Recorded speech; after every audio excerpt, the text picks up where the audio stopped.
P Jayarajan നമ്മോടൊപ്പം ചേരുന്നുണ്ട്. അന്ന് കൂത്തുപറമ്പ് സമരം നടക്കുമ്പോൾ ഇവിടുത്തെ പ്രധാനപ്പെട്ട പാർട്ടി നേതാവ് കൂടിയായിരുന്നു അദ്ദേഹം. എങ്ങനെയായിരുന്നു പുഷ്പേട്ടൻ്റെ ത്യാഗനിർഭരമായ ജീവിതം ഓർത്തെടുക്കുന്നത്? അതായത് 94 നവംബർ മാസം 25-ാം തീയതി ഞങ്ങളൊക്കെ കൂത്തുപറമ്പിലുണ്ടായിരുന്നു. സഖാവ് എം പി ജയരാജനും സുരേന്ദ്രനും അടക്കമുള്ളവരാണ് ടൗൺ ഹാളിന് മുന്നിലുണ്ടായിരുന്നത്. അതോടൊപ്പം അന്നത്തെ മന്ത്രിമാരുടെ ചടങ്ങ് നടന്നത് ആലക്കണ്ടി കോംപ്ലക്സിൻ്റെ മുന്നിലാണ്.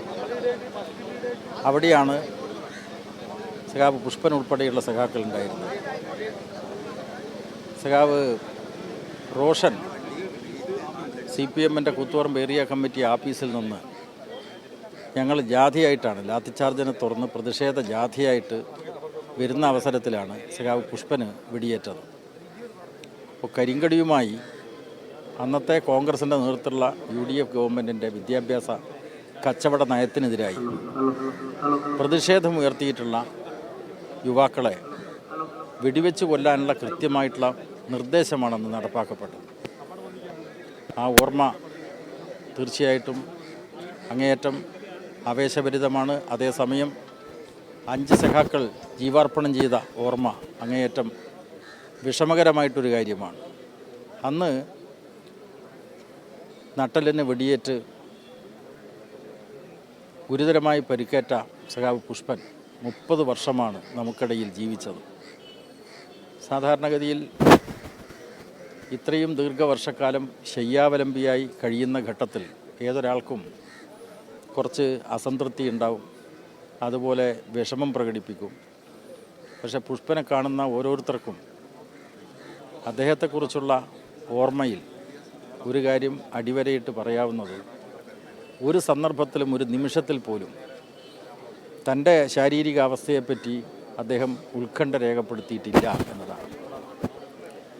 അങ്ങേയറ്റത്തെ മനോദാർഢ്യത്തോടു കൂടിയാണ് ആസ്പത്രിയിൽ കഴിയുന്ന അവസരത്തിലും വീട്ടിൽ കഴിയുന്ന അവസരത്തിലും പുഷ്പൻ ജീവിച്ചത്. അദ്ദേഹത്തിൻ്റെ മനോദാർഢ്യം ചികിത്സിച്ച ഡോക്ടർമാരെപ്പോഴും അത്ഭുതപ്പെടുത്തിയിട്ടുണ്ട്. കമ്മ്യൂണിസ്റ്റ് പാർട്ടിയോടുള്ള അങ്ങേയറ്റത്തെ കൂറായിരുന്നു അദ്ദേഹം പ്രകടിപ്പിച്ചിരുന്നത്. ദൈനംദിന രാഷ്ട്രീയ സംഭവങ്ങൾ, DYFI എന്ന തൻ്റെ പ്രസ്ഥാനത്തിൻ്റെ പ്രവർത്തനങ്ങളൊക്കെ കൃത്യമായി വാർത്തകളിലൂടെ പിന്തുടർന്ന സഖാവ് പുഷ്പൻ തന്നെ കാണുന്ന ഓരോരുത്തർക്കും ആവേശം വിതറിയാണ് യാത്രയാക്കിയിരുന്നത്. ഇന്ന് പുഷ്പൻ നമ്മിൽ നിന്നും യാത്ര പറഞ്ഞിരിക്കുകയാണ്.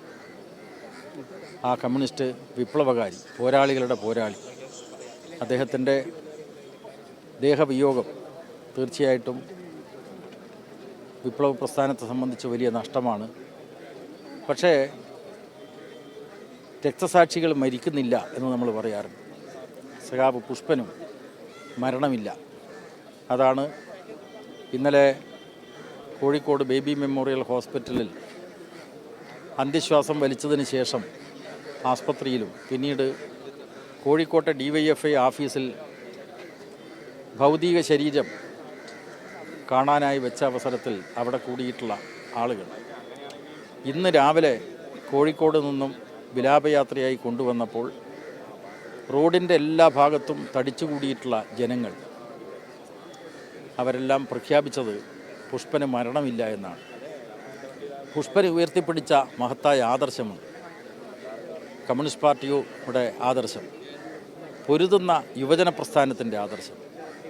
ആ ആദർശം ഞങ്ങൾ ഉയർത്തിപ്പിടിക്കും.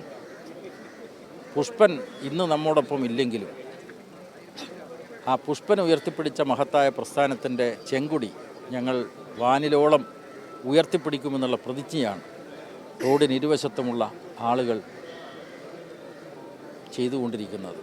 തീർച്ചയായിട്ടും ആ പ്രതിജ്ഞ നമുക്ക് ആവേശം നൽകുന്ന കാര്യമാണ്. പുഷ്പൻ്റെ ജീവിതം ഒരു മാതൃകയാണ്.